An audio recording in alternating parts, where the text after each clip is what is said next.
Not the sports news. Headlines have spoken. Streaming data-free on the MTN network in South Africa. This is where Africa comes to play. That is a masterclass. On your phone, online, and on demand at omniaudioafrica. It's mayhem.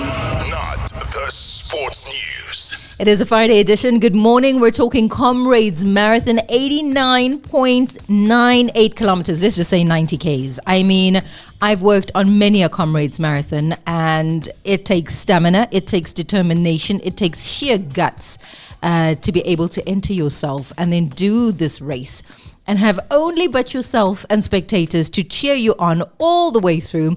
It is a down run this year, and obviously Gerda, can she do it again?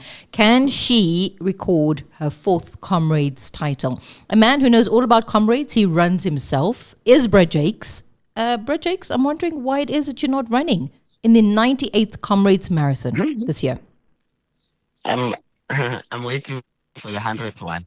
Good morning, Romy. No, listen. I've qualified. I actually have my race pack, but I'm not fit. The last time I ran anything more than 21 kilometers was last year in November when I ran. No, let me take a break. The thing is, I think we are going to see an incredible race. Both women are exciting races, so I want to be front center, sit watching it from the media track. So that's why. Nice. In the thick of things. Brett Jakes, over the years, Comrades, in my household growing up, I mean, we didn't know Bruce Fordyce, but we screamed and yelled and cheered for a man that we didn't know, that was just so... a force when it comes to the Comrades Marathon. I mean, those years are long gone now. Who is it that we're watching? We know it's a Gerda staying here at home. In the men's race, who are we tracking? Listen, I mean, it's Pete Viersma versus once again. You'll remember that in 43, when he can down run. Remember, we had in 2022 and then in 2023 again. Was that finish? I had to tell him Pete is catching up. Pete there, no one knew him, and he essentially just threatened to stop Tete from winning a double. Now Tete is going for a third down run title in a row, but Pete is in the shape of his life. He won last year, and he wants to make it back to back. So I think for me, the race is between the two, but don't overlook, because the time is too long. Anything can happen. We saw what happened with Tete last year. I went to their camp in Dalstrom, confident he was going to win, but anything can go wrong, and you can have a winner coming from left side. Definitely. In the women's race, apart from Gerda, a South African, running, and she hasn't been running for very long, Brett Jakes as well, to come out tops the way she has. Does she have competition this year? Yeah, Gerda is a machine, hey? She look, there's always competition. She acknowledged, actually, I was at the conference yesterday, the pre-race elite press conference, and she acknowledged that like very strong competitors.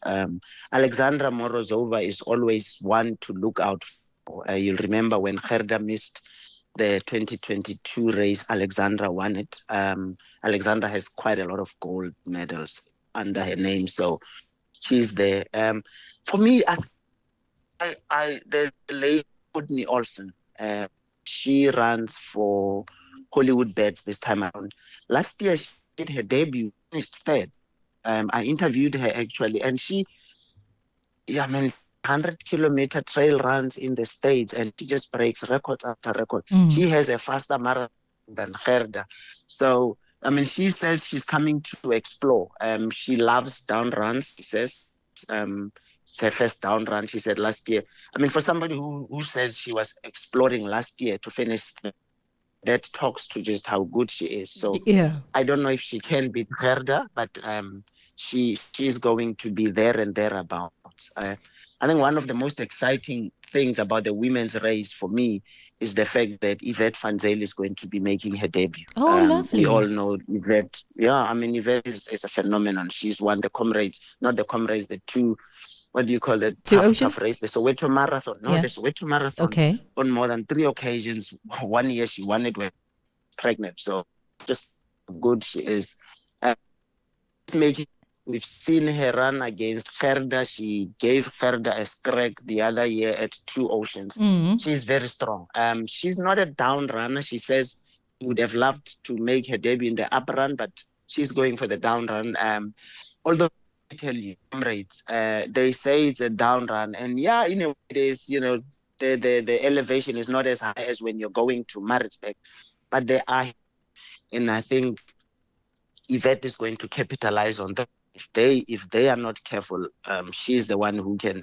I don't know if she can beat Gerda. I probably don't think so, but I know she's the type who can finish on the podium in her maiden race. I love that. Let's talk about the up and the down run, Jakes, and the importance thereof, because a lot of, like Yvette is saying, more up run, Then there's a trail runner as well in the mix in Alexandra. And how does the different up and down, the elevation as well, and also the human body, because you take a knock when it is a down run. But let's just talk about it, the difference, the speeds that the athletes go at when it is down run as opposed to up run. For me, as a novice, I'm just like, hey, let's just run down because I'm going faster, right? Yeah, no, believe me, I think it all depends on you. A lot of people will tell you that for the down run, you need to have very strong upper legs because you take a pounding, especially when you get towards Pinetown and you just go or down Fields Hill. I mean, I did the down run once, and you are essentially not even running yourself. The route just pulls you in, so you need to be you need to be very strong. But as I say, it's look, when we talk of the elites, these guys know exactly what is coming. For example, Yvette was telling us at the press conference, she ran 45 kilometers of the route already in training. Wow. So she already knows what to do when she gets to which particular place. So they do that. They do their homework. Pete Viersma, for example, was talking about how he's been watching videos of previous races. So they do different training for different. When you're going up, they'll do a different training.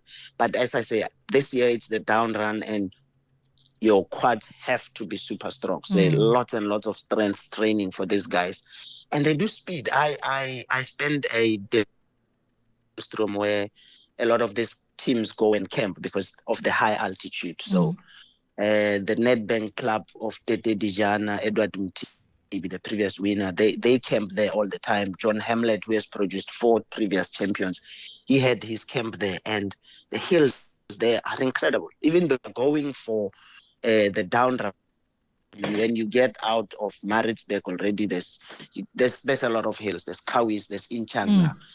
You have to be strong going up.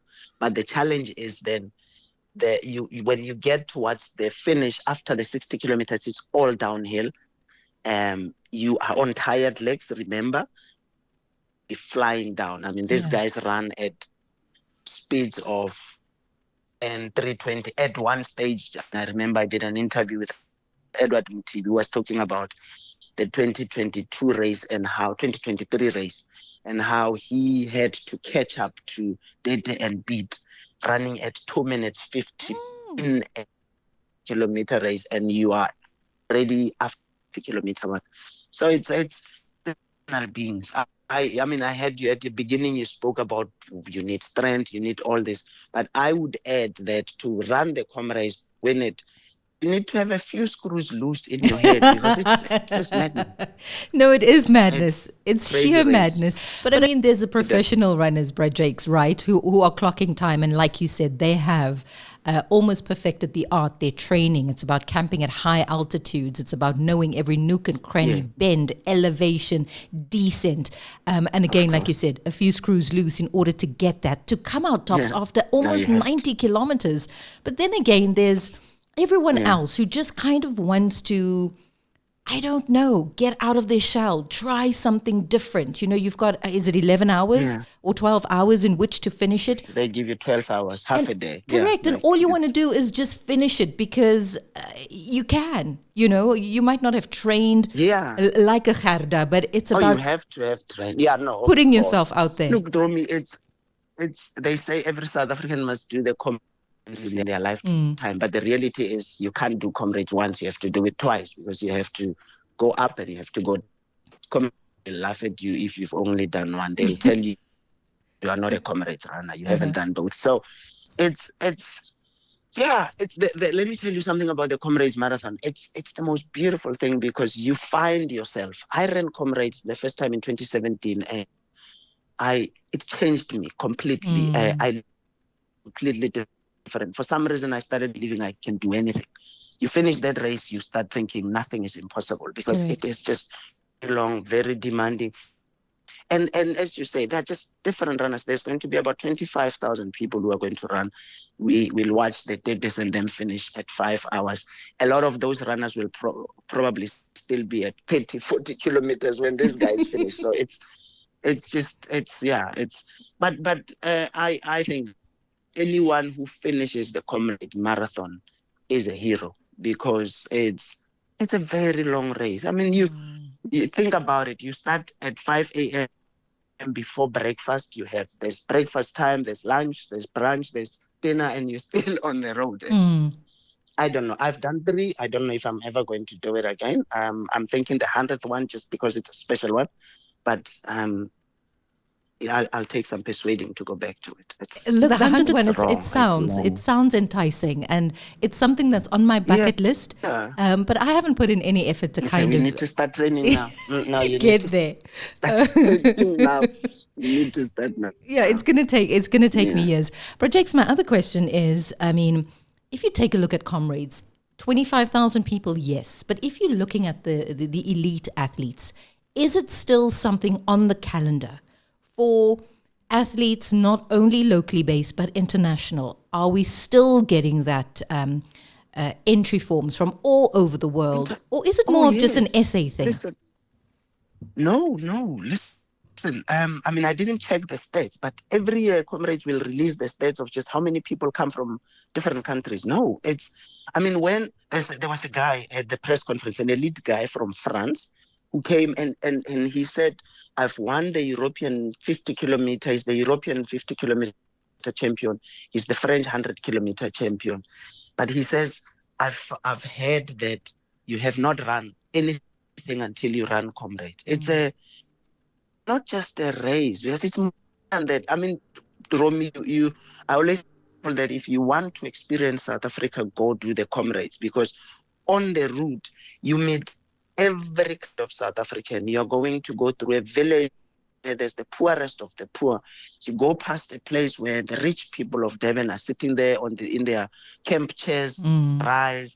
You're going to go past a school of disabled kids. Just after that, you go past Kesley College, which has like the richest kids going there. And the spirit support that you get from people. I mean, Tete Dijana last year, when he had his dizzy spells, he says he would not have finished had it not been the support he got from ordinary people who came and cheered him up and gave him. So it's all this elite, all this, even the normal people who come. I mean, Brazil, India, there's always this huge contingent of runners from India who come to the race. Like I said to you, Courtney Olsen is an American 100-kilometer trail run champion.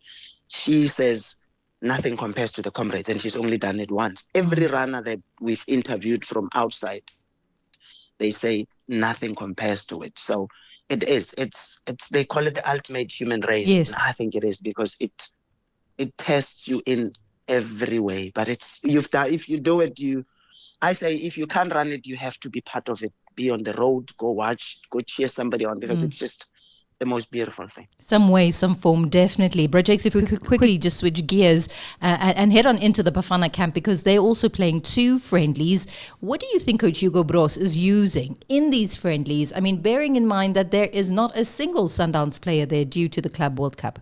And he did say that he's always known this one there won't be. And he said it's an opportunity for the other guys to raise their hands and say, Coach, I know you've got your main squad, but look at me, I'm a potential.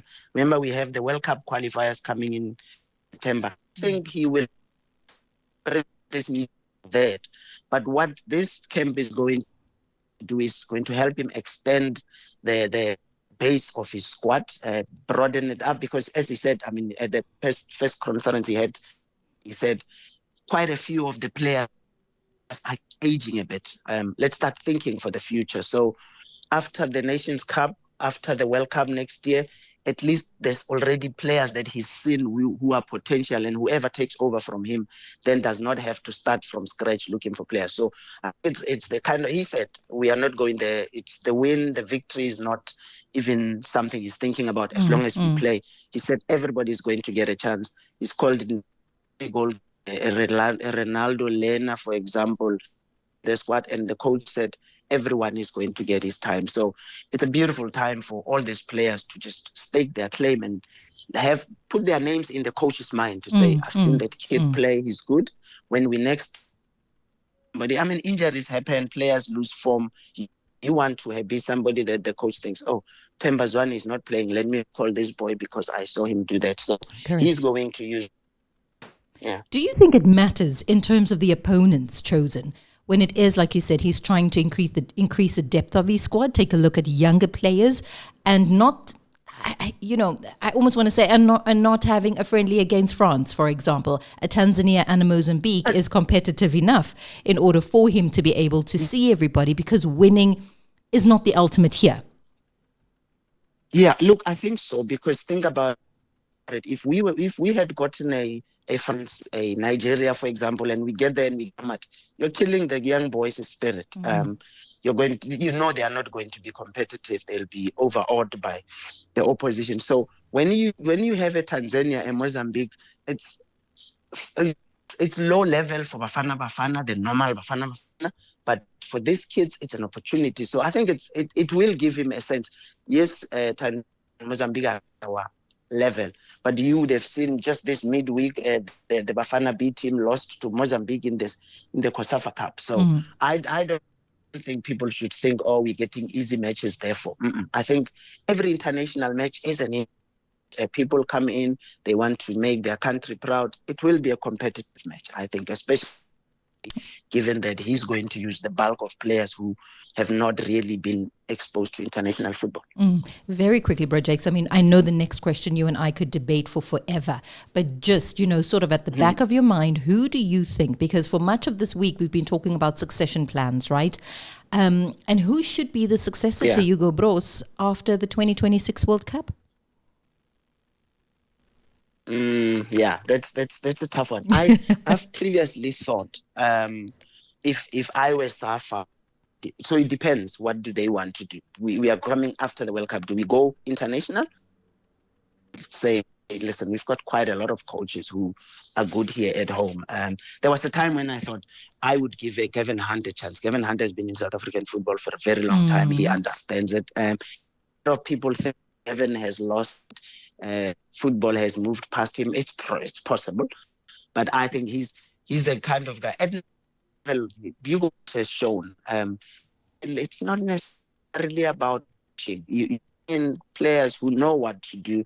You want somebody who can get young boys to believe in themselves, be a father figure like Bruce has been, and just go get them to play. So I would say I don't know, locally, it's a loaded question. Kevin Hunt a chance. It's a loaded question. Bro Jakes, what can we expect from you let's wait. coming up on the show?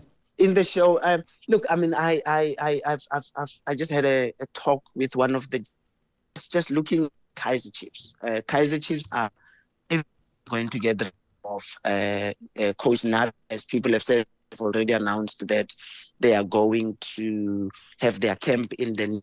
We're just going to dissect and look at who should they be buying. Nabi has been going around trying to get players. He was in Tanzania the time, so it's that. Plus, we're just looking at the other players. I mean, they are getting rid of players. So our show today is all about Kaizer Chiefs. Thank you so much there, Brad Jakes. And enjoy KZN Comrades Marathon. Cheer on my behalf too, because my television will definitely be on as I watch the top elite runners and everybody else actually just coming through on Later on. yeah, Yes. on that At finish 6 line. p.m. late. Yeah, late at 6 p.m. It will be on the whole Thank you day, so Brad much, Jakes. You're more than welcome. Brad Jakes chatting to us there. He is at the Comrades Marathon. He's in the thick of things, not running. He is a runner, not running this year. Says he's saving that for the 100th one. Hey, maybe we should train together also in Delstrom. Brad Jakes, what do you think about that?